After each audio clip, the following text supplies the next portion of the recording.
Hello, Des Dave here,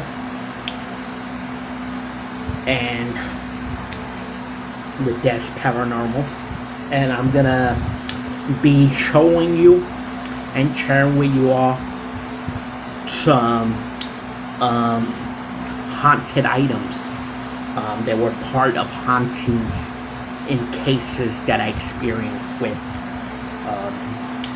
And telling you the story of them as best I could remember,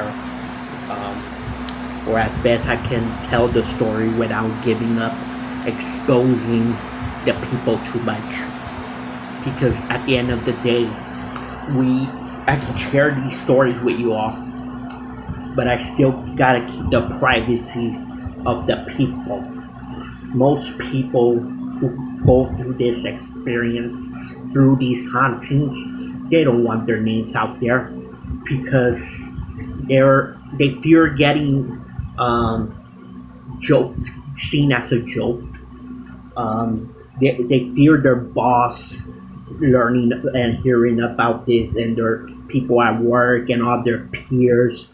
If they go to school, they don't want other students hearing about it. They might not want everyone in their lives to hear about it, for fear of reputations and not being taken serious, and people might make fun of them and think they're a little crazy, and they may not take them serious. They might lose their jobs, or whatever the fear is. There's always reasons that most people want to keep their names private, right? But for those reasons, I might not always include names. Okay? Not just on today's video, but the ones in the past and in the future as well. I'm putting it out there in case later on I forget to mention this while I start the stories. Okay, so first of all, let's start with this. Okay?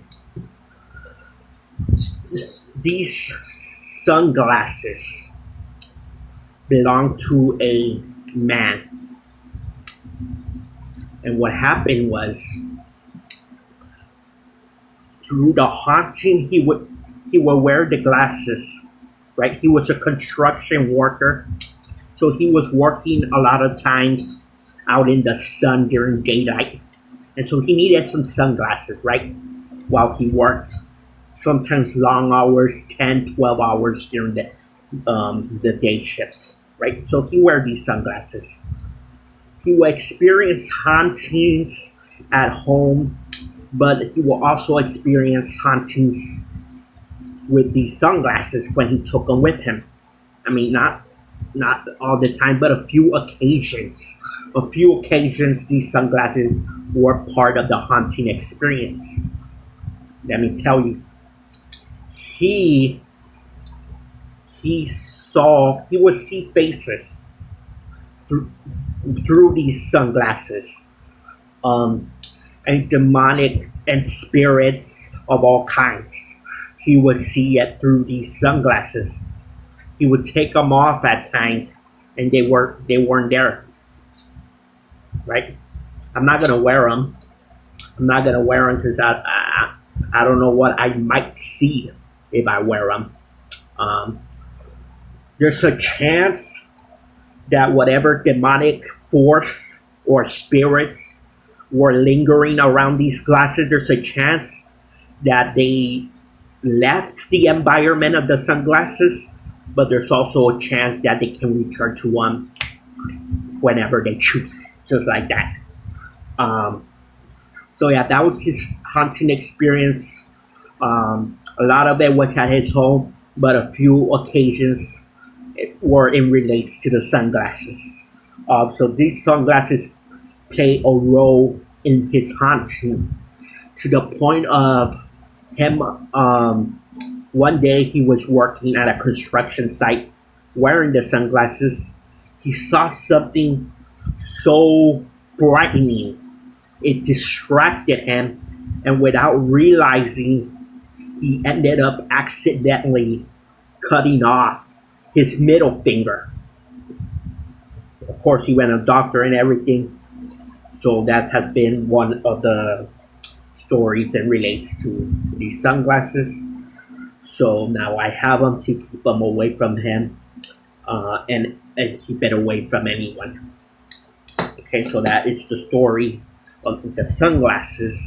Now, before I go into the next item, let me start with the story first, and then I'll introduce the item and how it works into the story.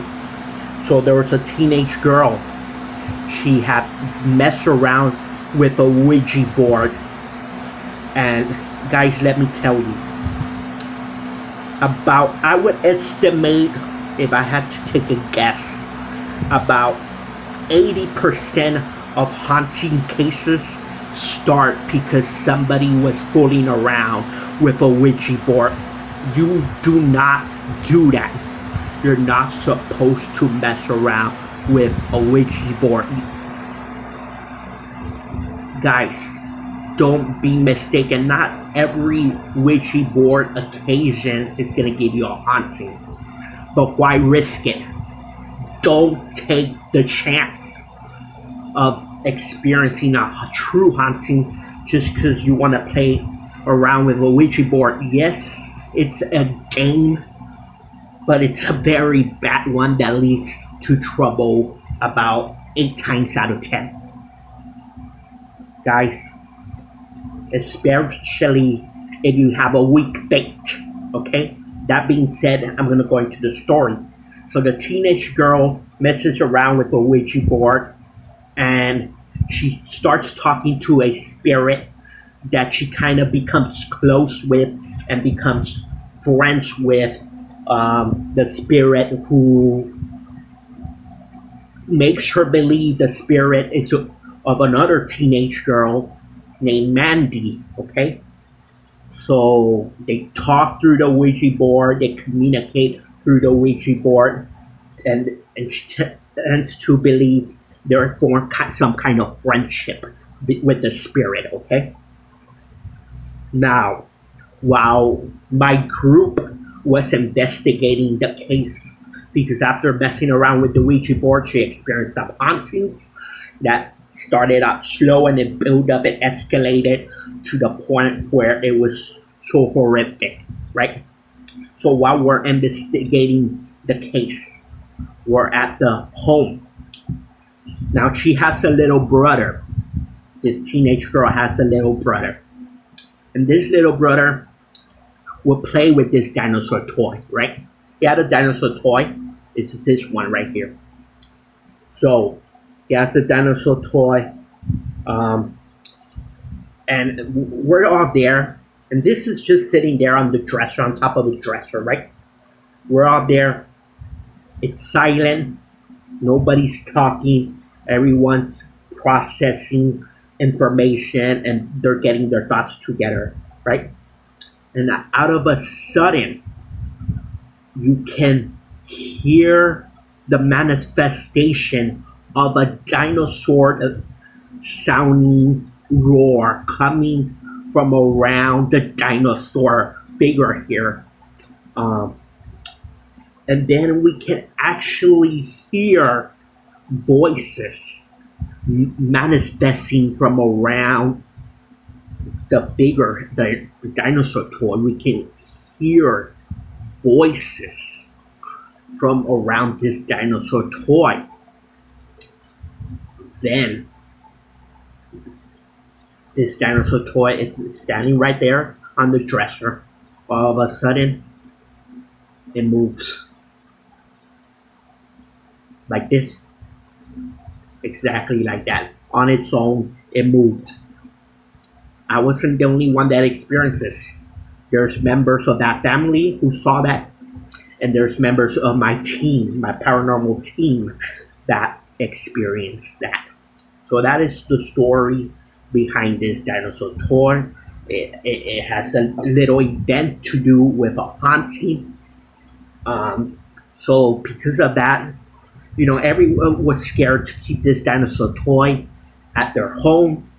The little boy didn't want to have it anymore, so I stayed with it. Guys, I gotta say, once again, just because that experience happened close to this dinosaur toy doesn't mean there's a demonic presence always lurking around it. But because of that experience, those events, no one wants to get near this anymore because it might still, linger around it. It might still attract, spirits and demonic forces around it like it did at that one moment. You just don't know if it's staying near it or not. Okay? So that's the story of the haunted dinosaur toy. The last but not least, this Annabelle pop figure. This is not the real Annabelle. This is not based on the real Annabelle doll. We all know that. We all know this is the movie version of Annabelle, and this is just a toy. This is just a pop toy, a pop figure. So how could it be haunted? You're telling me just because it's based on an actual haunted, it's gonna be haunted? No, that's not why. Let me tell you the story so you can understand. There's a teenage girl. She loves horror movies. So she's a fan of the Conjuring universe and the Annabelle movies. So she has a boyfriend. A boyfriend knows that she loves these scary horror movies. So he finds this at a mall and buys it for her just as a gift to show his affection and, just to give his girl a little something. So she keeps this in her bedroom. Now this girl and a friend start messing around with Ouija boards, and she has this in her bedroom, right? Now she does the mistake, they do the mistake of challenging the spirit they're communicating with through the Ouija board. They ask the spirit to prove itself by moving the Annabelle pop. And it did. It did. It turned its head like this. And it started to shake. So that's the story. And there's other hauntings to go with it. But that's how it started. And they wanted to get rid of this, and now we have it. So that's the short story. They're still dealing with hauntings in that home because of that Ouija board, like I said. But this has something to do with it. Because they challenged the demonic spirit to do something with this, and it did. They shouldn't have done that. We don't do that. So that's the story behind that. Like I said, she and her family are still going through that experience of hauntings, and we're still in the process of helping that family. It's not always me. There's other people that go and help, depending on everyone's personal schedule. But I'm a part of it at times, and that's what it is. Guys, don't mess around with the Ouija board. You don't know what you're dealing with. Don't mess with forces that you don't know what they are. That is my advice. So I'm doing all this to educate you. I hope you found it interesting and entertaining. Thank you for watching, and I'll see you guys pretty soon here with Dez-Paranormal. Good night and God bless.